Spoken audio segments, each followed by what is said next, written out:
7.7 La Palma Radio, en toda la isla.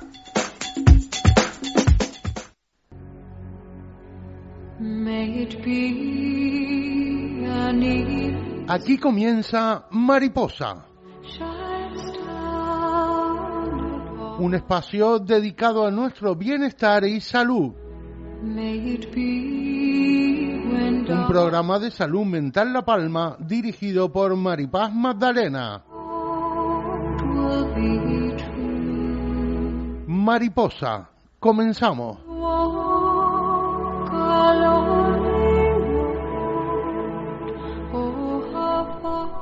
Pues comenzamos una nueva edición de Mariposa, lo hacemos en este mes de octubre y hoy en sustitución de la directora habitual de este programa, Maripaz Magdalena, nos encontramos con Tamara Batista, que va a ser la encargada de llevar adelante esta media hora aproximadamente de programa dedicado a la salud mental. Lo primero es saludarlo porque ya están además distintos invitados en estos estudios de 7.7 La Palma Radio. Le damos paso ya a Tamara Batista y ella nos comenta lo siguiente. Ella a partir de aquí pues lleva el peso del programa como siempre hacemos en esta casa.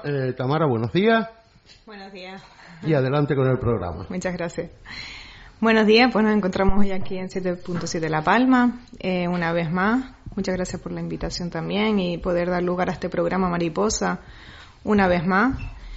Hoy contamos con dos invitados especiales, además con otra invitada que bueno, en un primer momento estaba muy agradecida de participar, con mucho entusiasmo, pero no pudo resultar, con Jessica Pérez, concejal de Bienestar Social e Igualdad de Oportunidades.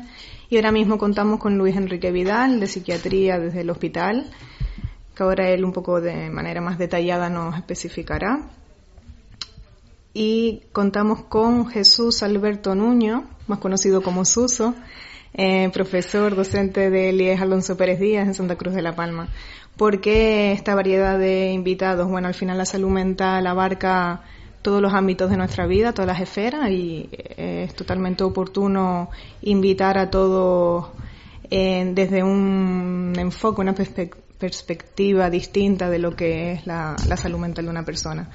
Estamos en el mes de octubre, un mes especial para Salud Mental La Palma, también para la asociación. Ya somos 26 años trabajando, interviniendo en la isla de La Palma, desde edades tempranas, como es infantil, hasta la tercera edad, trabajando también en dolores. Y bueno, este año el lema de salud mental es trabajo y salud mental, un vínculo fundamental.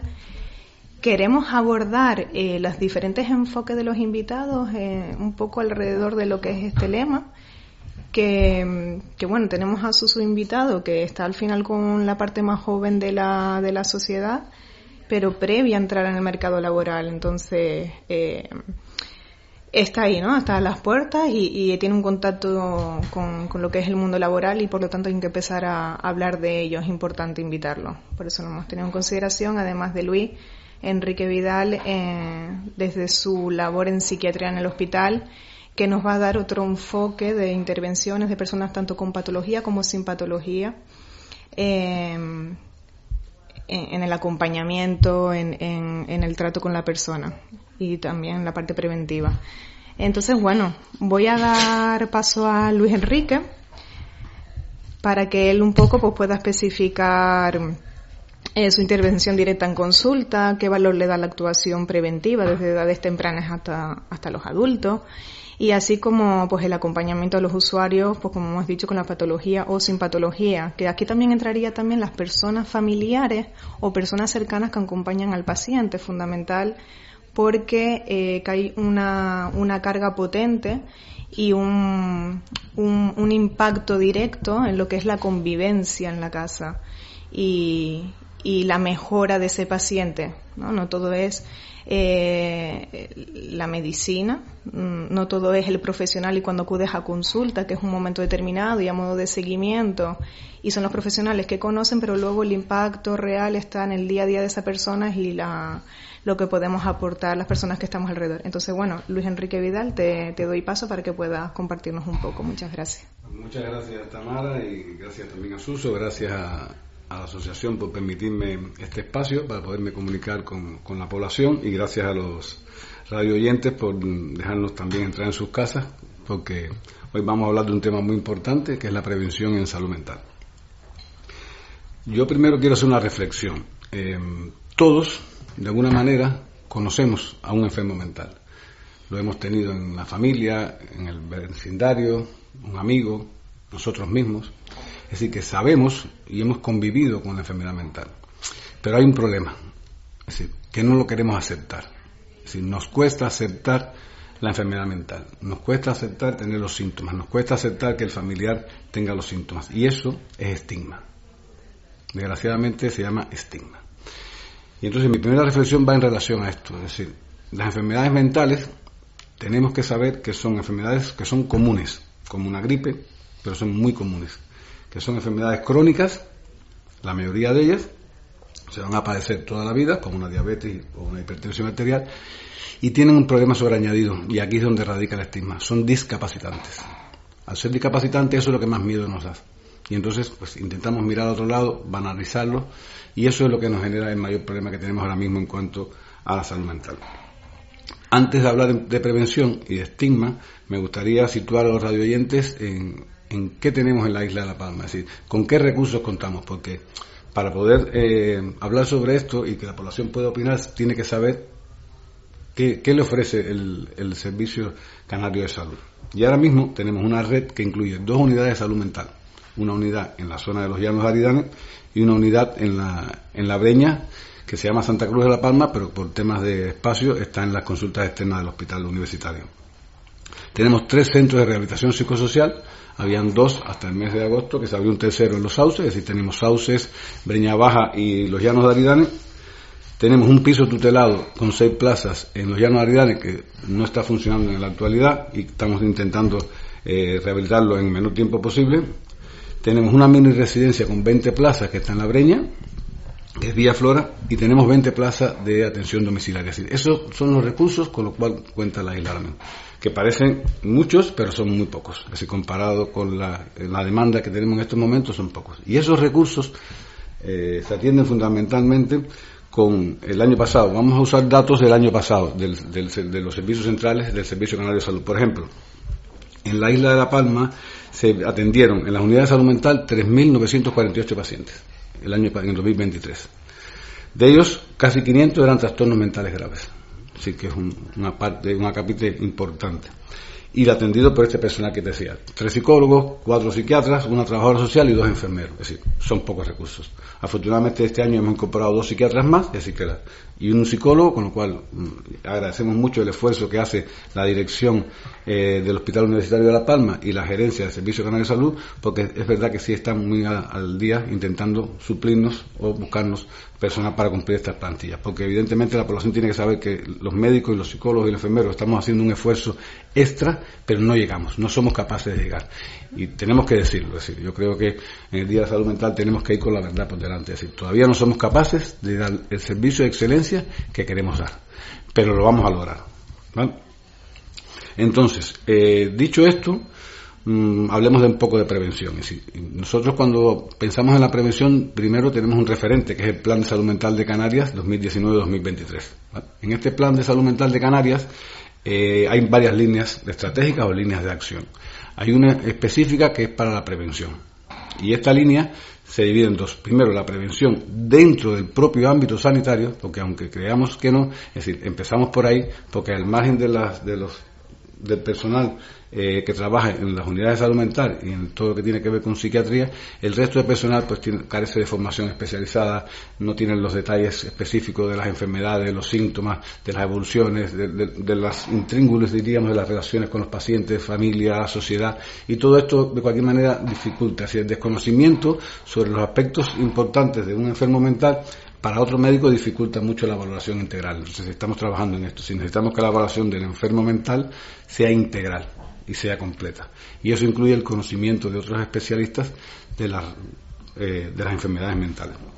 Y por el otro lado también tenemos evidentemente una prevención a nivel comunitario, es decir, donde nace, vive y se desenvuelve y crece y se relaciona el sujeto con enfermedad mental. Esto evidentemente va a facilitar la inclusión y va a facilitar una plena participación, cosas que evidentemente van a ir al traste contra el estigma, es decir, intentando que el paciente participe y se incluya dentro de su grupo familiar, su grupo social. Evidentemente vamos a ir retirando este estigma que ya lleva más de 100 años y que no nos hemos podido quitar de encima. La clave para una buena prevención está en, primero, identificar los factores de riesgo. Factores de riesgo que pueden ser individuales, sociales, familiares y estructurales de manera general dentro de la sociedad. Y una vez que estén identificados esos factores de riesgo, tendríamos que intervenir sobre los factores de riesgo.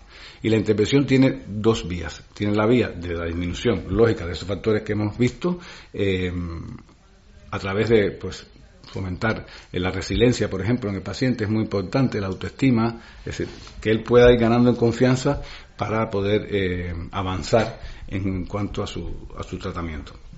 Y por el otro lado está la identificación de factores protectores y potenciarlos, ¿vale? Y esos factores protectores ya se van a buscar donde el paciente se desenvuelve, ¿no? Y buscar ahí a nivel personal, a nivel familiar, decir qué características tiene el paciente, cuáles son sus intereses, sus motivaciones, sus necesidades, qué le puedo potenciar en esos intereses, motivaciones y necesidades para que él tenga una vida un poco más alegre, digna, o al menos que tenga un objetivo, un plan.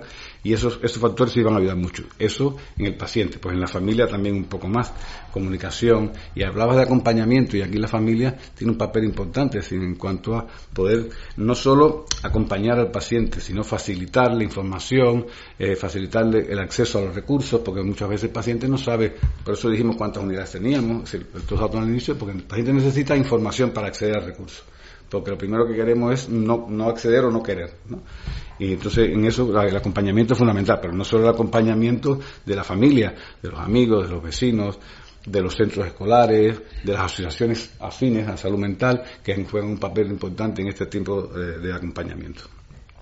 Eso es vital a la hora de hacer prevención y psicoeducación. Un ejemplo, ahora mismo en salud mental estamos enfrascados en cuanto a prevención en 3 programas fundamentales, que son 3 programas que siempre se han llevado un poco como faro o guía de la salud mental, pero que, por lo que habíamos dicho antes de la escasez de recursos, nos habíamos quedado un poco cortos. El primero, la prevención de la conducta suicida, que sabemos que es primordial, es vital, fundamental. En eso nos estamos dejando muchísimo tiempo. Y con los recursos que tenemos estamos intentando de cubrir al menos una primera intervención telefónica entre las 24 y 72 horas de que un paciente asista a cualquier lugar de la red de salud, es decir, urgencias, ambulatorios o las consultas, refiriendo algún síntoma del espectro de la conducta suicida. Entonces, pues se identifica, se valora, se le hace un seguimiento telefónico y citas evidentemente preferentes y presenciales en función de la gravedad de este pensamiento y si es necesario el ingreso, pero que sí tenemos un seguimiento que antes no lo podíamos tener. Es decir, ahora con el personal nuevo que tenemos un poco más de margen para trabajar en eso y estamos muy contentos porque se ven resultados, es decir, se está viendo que funciona.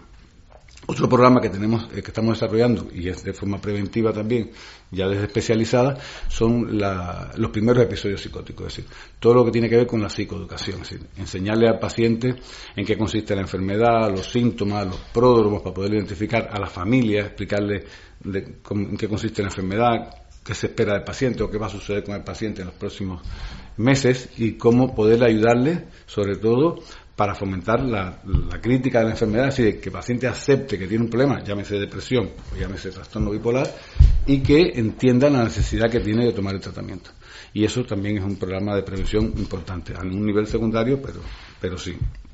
Y después tenemos el programa de trastornos mentales graves, que es los pacientes que están en los centros de rehabilitación y que están en la comunidad, y que en muchos casos pues también se estaban perdiendo de las consultas, es decir, porque este tipo de paciente no tiene crítica de enfermedad, se niega a tomar la medicación, abandona el seguimiento, no va a las consultas y se nos perdían un poco estos pacientes. Claro, esto lo que hacía era pues aumentar el índice de reingresos, empeorar al paciente.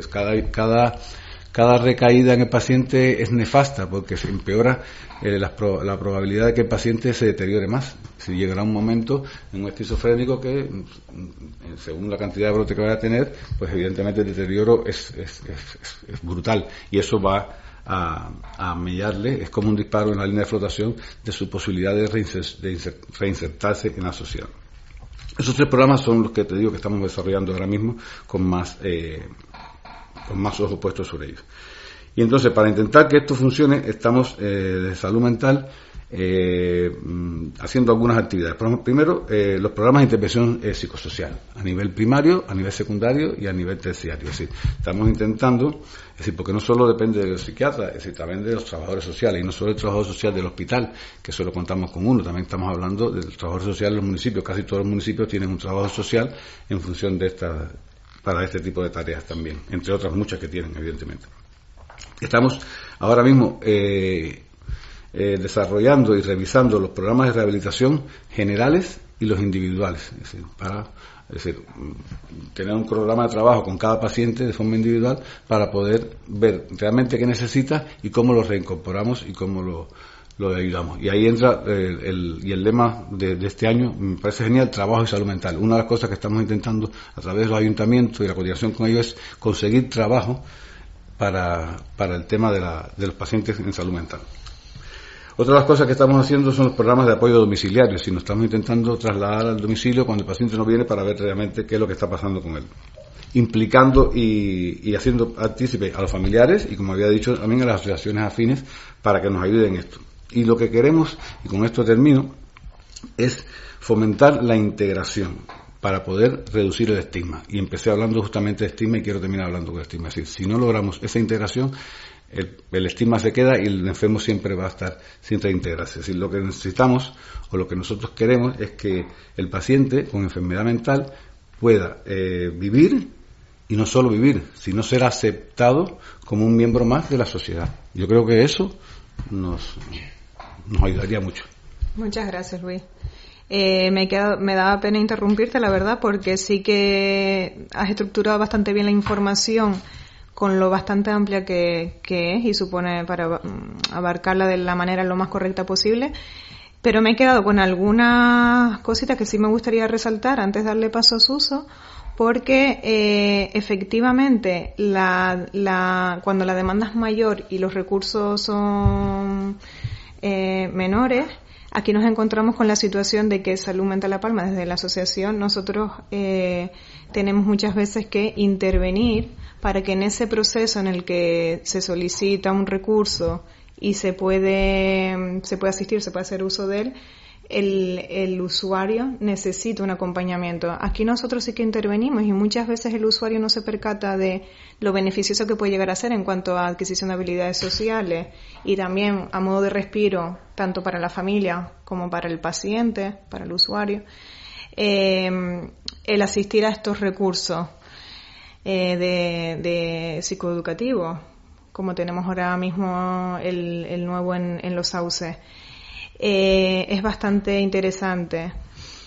Muchas gracias por mencionar también la parte de prevención en el suicidio, porque está muy presente en estos usuarios. Al final, la persona que vive y afronta cada día un problema de salud mental se encuentra muchas veces en situaciones que no sabe afrontar. Su capacidad de resiliencia muchas veces es menor porque no tiene pues esa capacidad de afrontar las cosas de una manera más llevadera, como quizás lo haríamos una persona que no tiene una patología, y también porque el entorno muchas veces no sabe ayudar. Está tu familia, puedes tener a la familia cerca, puedes tener unas amistades, pero muchas veces son una red de apoyo que no llega realmente a suplir todas las necesidades que tiene la persona.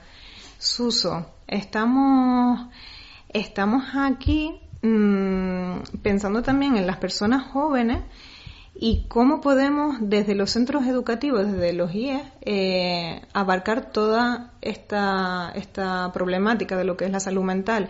Aunque el lema es trabajo y salud mental, un vínculo fundamental, sí es verdad que hay muchas cuestiones que se pueden abordar desde mucho antes, como son habilidades sociales, autoestima, como bien dijo Luis, son cositas, recursos que se lo vamos a trabajando y lo vamos normalizando sin estigmatizar, sin que dé vergüenza hablar de ello y que no lo tomemos como una parte de la vida que, bueno, no es necesario. Autoestima, pues muchas veces no se le da valor a estas cosas, pero sí es verdad que facilita mucho cuando una persona afronta una patología, cuando un familiar tiene una patología, un amigo o cuando tienes que afrontar situaciones diferentes sin tener necesariamente una patología. Entonces, bueno, Suso, ¿qué opinas sobre la intervención con los jóvenes en salud mental y en la prevención? Primero, que ha sido un auténtico placer oír a Luis, porque nunca, la verdad que ha hablado uno muchas veces y lees y estás en entornos, pero así oír tan de cerca a alguien, pues un psiquiatra, que es como todos sabemos lo especial que es y la especialidad que tiene, lo que trata, pues ha sido un placer oír a Luis y cómo ha hecho la estructuración, y cómo incluso para mí, lógicamente, siendo un habitante más de esta isla, he descubierto cosas que no sabía, y también me han sorprendido datos que el propio Luis yo creo que considerará importantes, como la cifra de gente atendida en el 2023, ¿no? Yo no tengo ningún problema porque hay interactuación, tanto tú como Luis, cuando estoy comentando. Yo me pasó lo mismo, que Luis estaba todo también hilvanado, que no me atrevía a hacerle alguna pregunta, pero yo creo que lo que ha dicho Luis lo podemos bajar a los IES y también a los colegios, ¿no? Yo cuando percibes en los institutos, que es donde de lo que más yo puedo hablar, que a un chico le surge un problema, una chica, siempre cuando se le hace esa recomendación, a veces una vez habladas con las familias y tal, de que debería visitar al psicólogo o al psiquiatra, eso es poco menos que demonizarlo, ¿no? Eso, el estigma. Y le intenta explicar que no pasa nada, que necesita una ayuda, que un psicólogo o un psiquiatra lo puede ayudar a salir, alguien externo a la familia, a los amigos, un especialista que oiga, que sepa, y luego viene, que ahí no me importaría, incluso todo lo contrario, interactuar con Luis en este sentido, porque sí que notas por lo menos en ese ambiente de secundaria, el miedo constante a la medicación, ¿no? Es decir, se confunde la enfermedad, perdonen si me equivoco en alguna expresión, ya saben que soy un simple docente, no especialista, se confunde o se entiende que un chico o una chica que acude a un psicólogo o un psiquiatra inmediatamente va a estar medicado, y por lo tanto su problema leve o grave de salud mental va a ser corregido a base de medicación. Entonces, donde la familia te va a decir, no, yo, un pibe de 13 años, una piba de 13 años, yo no le meto esa carga, ¿vale? Y Luis alumbraba muchas cosas de las que decía. Pues, el estigma está, muchas veces un chico, una chica con una autoestima muy baja empieza a desarrollar comportamientos que tú dices, ¿qué está pasando aquí? Y ahí aparece ya lo que muchas veces a edades tan tempranas nos parece que no puede ser, y aparece una depresión, una ansiedad terrible, pibes que incluso lo manifiestan por sistemas corporales, desde la sudoración hasta la inquietud. Entonces te ves en clase que un chico que era una chica absolutamente normal está, entiéndaseme la expresión, entre comillas, desquiciado, y dice, ¿qué está pasando aquí? Y está viendo algún problema. Entonces a mí me gustaría con Luis en esa interactuación, si hay cierta razón en lo de confundir la prevención con la medicación, el tratamiento con la medicación, o antes de llegar ahí hay más escalones, ¿no? Sí, que yo creo que le preocupa al que nos está oyendo. Yo creo que sí, son varios escalones. Es decir, lo primero es definir, es decir, la enfermedad es ausencia de salud, ¿no? De manera general. Pero en el caso de la salud mental, tenemos que diferenciar el manejo adecuado de las emociones. Y hablo de emociones básicas, alegría, ira, tristeza. Es decir, esto me remite a pensar, yo tengo una hija pequeña, que le encanta la película de Inside Out, es decir, 1 y 2, y yo creo que es una película que ahora yo, pues después de haberla visto con mi niña, pues le recomiendo también a todos que la vean. Es decir, tenemos que aprender a manejar las emociones. Es decir, el que yo sienta ira es bueno, no estoy enfermo. El que yo sienta tristeza porque mi perro murió es normal, es natural. Es decir, necesito estar triste, necesito estar alegre, necesito estar solo, necesito estar irascible. Es decir, eso no es enfermedad, pero eso, si no se canaliza adecuadamente, esa tristeza sostenida, pues se va a convertir en un cuadro depresivo. Entonces yo creo que está ahí, ¿no?, en aprender desde la base, es decir, que tenemos que manejarnos con nuestras emociones y tenemos que cuidarnos, ¿no? Hay muchos factores que nos llevan a que eso vaya con una familia disfuncional, el consumo de drogas de edad temprana, la rebeldía, el adolescente. Así. Hay muchas cosas que sí pueden entrar en conflicto con esto. Pero yo no patologizaría todo, ¿no?, ni medicaría todo. Es decir, las cosas que se nos van o al adolescente se les va de la mano, y entonces sí tendría que el psiquiatra verlo. Date cuenta que la mayor parte de estas enfermedades y estos pacientes se reciben atención primaria, y ahí pasan un filtro importante, es decir, solo van a salud mental los que realmente tienen una. Entonces insistimos, yo soy docente y ayudo mucho en la formación de los médicos de atención primaria en esta isla, y insistimos mucho en eso, es decir, hablar, preguntar, saber, aconsejar antes de medicar. Yo creo que eso es vital. Contra el estigma. Okay. Y había una segunda parte que tú decías, Tamara, que también la enlazo con la de Luis, que lo que se puede hacer en los centros, yo creo que tanto en primaria como en secundaria, ¿no? Y en ámbitos universitarios también, es la prevención en los propios centros. Y voy a decir una cosa a ver si se me entiende bien, con gente que tenga capacidad para comunicar. Es decir, no creo que puedes llegar en este momento puntual de la historia a un centro de quizás hasta sexto de primaria, los chicos son muy chiquitos, pero a partir de un primero de la ESO, y no puedes llegar y soltar un tema ahí durante una hora hablando. Me refiero que la forma de comunicar, y tú tienes experiencia, tú has estado en nuestro centro, has impartido talleres, entonces cuando el público que tiene delante, el que es también las herramientas para canalizar y para que llegue y para que el chico o la chica se siente interesado y dice, oye, hoy estuvo en el instituto un psiquiatra y se llamaba Luis y nos dijo que diferente a llegar a casa y dice, oye, estuvo en el instituto un psiquiatra más, si te cuento, estuve durmiendo 2 horas. Entonces es muy importante, yo creo que la presencia de asociaciones, de talleres tal, en edades, y que desde las asociaciones, o como decía Luis que es docente también, la manera de comunicar, que el chico o la chica y el profesorado, por supuesto, se siente interpelado, porque en la parte que tú hablas también de trabajo y salud laboral, pues se oye también mucho aquel del docente estresado, del docente que no llega, del docente con la baja laboral porque no sé cuánto. Entonces, al final es un mundo tan amplio y yo creo que con tanta necesidad de información clara, de información diáfana, de información fresca, que yo creo que un mundo hasta por abrir en los propios centros, ¿no? Sí, totalmente, Suso. Y es verdad, porque estamos enfocándolo mucho en los estudiantes, pero está el cuerpo docente que es intermediador al final entre la familia y los estudiantes. Los estudiantes son menores de edad y por lo tanto, bueno, cuando están en el centro, el profesorado es el que intermedia entre ambos, entre familia y entre estudiantes, que fundamental es la figura del docente. Entonces cuando nosotros, y es tanto la manera de comunicar que también está en el lenguaje no verbal. Si tú estás comunicando, hay que buscar la tranquilidad, hay que buscar aprender a afrontar ciertas situaciones. Si no podemos con 10, atendemos 5, pero luego el docente está constantemente dando el mensaje no verbal de un día a día estresante, de grito, tal. Claro, ¿qué mensaje estamos dando? Al final, ¿cuál es la información que entra? La relación que tú tienes con la otra persona, lo que se sostiene en el tiempo. Entonces, claro, cuando estamos hablando de un problema estructural a nivel social, también a nivel social que nos exigen inmediatez, estamos en un momento que la inmediatez se valora muchísimo, la alta productividad, estar en muchas cosas al mismo tiempo. Entonces, nosotros los adultos estamos sumergidos en esa realidad, en esa sociedad, y al final estamos transmitiendo, queriendo, sin querer, esa realidad a los jóvenes. Y muchas veces el estrés donde viene ahí por un poco asumir todo eso. Entonces, claro, los adultos, nosotros también tenemos que aprender a bajar un poco el ritmo y poder atender pues esa cuestión no tanto verbal, sino ese acompañamiento que hacemos de manera no verbal y que muchas veces no somos conscientes. Yo cuando llego a un taller, prefiero muchas veces, o en una charla, centrarme en 3 cosas y que sé que está siendo de interés y abarcar la charla por ahí, darle una vuelta o el taller y centrarme en eso porque sé que está llegando a todo lo que yo tenía planificado para ese día. ¿Para qué quiero abarcar todo eso? Bajo el ritmo y me voy a centrar en esto. Y yo sé que los chicos, como les está llamando la atención, por ahí yo puedo entrar. Entonces es fundamental también siempre a qué perfil nos estamos dirigiendo y a veces no por abarcar más vamos a atender las cosas de mejor manera. Y no estaría para otro programa, creo, sí, aunque sea yo oyente y no participante, pero creo que lanzar el mensaje sin que sea un optimismo barato de que hay que luchar, trabajar y sacudirse, perdone la expresión, es decir, que nos están lanzando los medios de comunicación un ambiente tan catastrofista desde tan pequeño que uno pone las noticias y si yo me escondo debajo de la tierra, yo no quiero.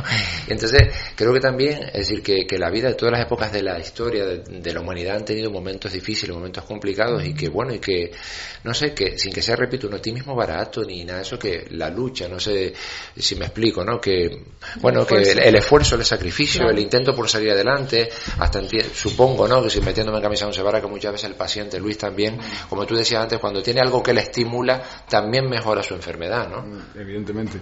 Hombre, yo también soy mucho de meterme en fregados, pero voy a intentar no meterme en ninguno, pero no quiero marcar colores. Pero en relación al estrés, primero, el estrés, es decir, está presente en todas las enfermedades mentales. Una de las cosas que tenemos que reducir es el estrés. Es decir, y los profesores, los padres, los médicos, es decir, las personas que tienen algún tipo de influencia o vínculo sobre los demás, tenemos que aprender a manejar el estrés. Es decir, tú piensas en la esquizofrenia, hay una teoría, la teoría de diátesis-estrés, que incluye evidentemente factores genéticos, familiares, tal, pero el estrés está presente en el desarrollo de todas las enfermedades. Entonces, sí es verdad que en casa estamos estresados porque hay problemas, porque no se llega a fin de mes, o porque no sé qué, o porque mis padres discuten, o porque consumen drogas, o porque no sé qué. En el colegio el maestro ya estresado porque tiene dolor, entonces todo se vive con mucho estrés, y ese estrés evidentemente va a hacer que tu salud mental se vea afectada. Entonces yo creo que eso es importante. Una de las cosas que tenemos que trabajar en la prevención justamente es el manejo del estrés. Exacto. Cuando comentaba esto de lo de las emociones, yo desde que vi esta película mi vida ha cambiado eso. Yo tengo una percepción diferente de las cosas, es decir, no digo que sea diametralmente opuesta porque ya disfrutaba de mis emociones, es decir, lo conocía desde mi equilibrio, mi formación o como quieran llamarlo. Pero sí, esto se lo he podido transmitir a muchos de mis pacientes y les ha servido mucho. Es decir, el darse cuenta de que estaban sufriendo por algo que no era necesario sufrir o enfermar, ¿no? Porque había que pasar el proceso de la aceptación. Yo creo que eso es importante y eso podemos trabajar y podemos trabajar mucho y podemos replicar. Después tenemos que desgraciadamente yo creo que desde el gobierno central ahora hay una voluntad de cambio, es decir, se está apostando por la salud mental, es decir, lo ves en las noticias y yo creo que es un buen momento para intentar, de hecho en La Palma ahora mismo está siendo un buen momento, es decir, se están juntando varios factores ahí desde la gerencia y la dirección y estamos intentando sacar y hacer más conciencia de esto entre el personal y evidentemente entre los pacientes.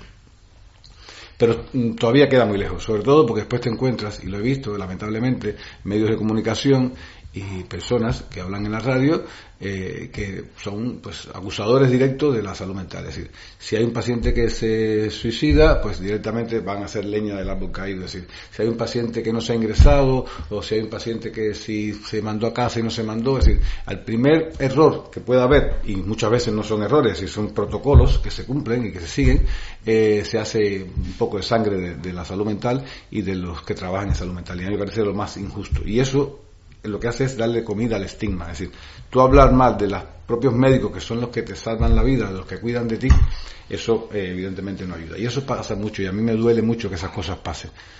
¿Entiendes? Muchas gracias, Luis. Sí es verdad que cuando hablamos del estrés en los centros educativos, yo doy también pues charlas sobre el estrés académico que interesa mucho en los cursos de bachillerato, que están realmente ahí ya en la tesitura de ya empiezo como la universidad o la formación profesional superior, un poco ya van encaminando su vida futura, que no es determinante, pero sí ya van como buscando hacia dónde se quieren dirigir, la presión de la nota, la presión de tengo que tener un objetivo, porque un poco también lo que se me exige. Yo siempre lo que les digo en la charla es el estrés es algo natural y es una respuesta fisiológica y es totalmente normal. ¿Qué es lo malo cuando no lo sabemos gestionar bien? Entonces, como bien decía Luis, la mala gestión del estrés puede suponer un problema y muchas veces da las patologías de salud mental. El estrés está ahí y como decía Susi, conectando con lo que él decía, al final hay que enseñar a los chicos a esforzarse y que no se pierda el valor de esforzarse por las cosas y que no todo es inmediato, ni todo no va a ser feliz o no todo va a ser satisfactorio. Que muchas veces siento que a problema estructural a nivel social, muchas veces lo que están ellos recibiendo, porque ellos no se mueven con la información que nosotros consumimos, sino consumen un tipo de información pues que anda en redes sociales en su gran mayoría como TikTok, Instagram, ¿no? Es un poco donde ellos reciben más información y que se vende lo inmediato, lo que me hace feliz, lo satisfactorio, y esa no es la realidad. La realidad es las cosas cuestan esfuerzo y suponen un estrés. Si nosotros no tuviéramos un mínimo de estrés, no nos activaríamos a hacer cosas. Entonces también es el mensaje que yo le doy cuando les voy a dar las charlas de estrés académico. Hay que aprender a gestionar, identificar, ¿no? Hacemos una dinámica de identificación. ¿Qué cosas me están sucediendo a mí a nivel físico, a nivel cognitivo, a nivel emocional, que puede estar afectando a mi rendimiento? Cuando yo soy capaz de identificar, yo puedo saber dónde puedo empezar a gestionar. Y la atención psicológica, muchas veces eso, no es medicarte, es ir a la consulta y decir, tú lo que tienes es ansiedad. Yo voy a la psicóloga, bueno, ahora mismo no, pero he ido. Y yo lo que tenía cuando estaba estudiando la carrera era ansiedad. Yo no sabía que era esa palabra. Me lo explicaron. Estás en el ratio de las personas claro. que necesitan. Piensa que 1 de cada 5 personas, según un metaanálisis que revisé en estos días, ha presentado una enfermedad mental común, depresión, ansiedad, en los últimos 12 meses. Es decir, que es una cifra 1 de cada 5. El 30% lo ha padecido alguna vez en su vida, es decir, es muchas personas. Es bastante, totalmente. Pues muchas gracias por asistir, muchas gracias por este rato, la verdad que se comparte bastante y da para hablar mucho más.